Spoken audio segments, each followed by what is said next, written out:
তোমরা অনেকেই জিজ্ঞেস করে থাকো এই এমব্রয়ডারি কাজগুলো আমি কোথা থেকে শিখেছি, আর আমি কি এর জন্য কোনো আলাদা কোচিং ক্লাসে জয়েন করেছিলাম?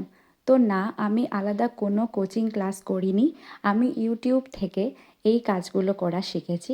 তোমরা যদি আমার Instagram page Hoop of love follow করে থাকো, তাহলে নিশ্চয়ই দেখতে পাবে যে আগের যে হুপের কাজগুলো ছিল, এইগুলো থেকে এখন যে আমি হুপের কাজগুলো করছি এগুলো অনেকটাই বেটার। কারণ সময়ের সাথে সাথে আমরা যতই কাজ করতে থাকি, কাজগুলো নিজে থেকেই ইমপ্রুভ হতে থাকে। আর কোনো কিছু শেখার আগ্রহ থাকলে আমরা যে কোনোভাবেই সেই জিনিসটাকে শিখতে পারি। আমি কখনোই ভাবিনি যে এই এমব্রয়ডারি কাজগুলো করে আমি একটা পেজ বানাবো হুপ অফ লাভ বলে, আর আমার এই হুপগুলো সবাই এত পছন্দ করবে। তো যাই হোক, আজকের এই হুপটি জন্মদিনের জন্য বানানো। এই হুপটির সাইজ হচ্ছে 10 ইঞ্চ ডায়ামিটার। তো তোমরা যদি অর্ডার করতে চাও অবশ্যই আমাকে জানাবে।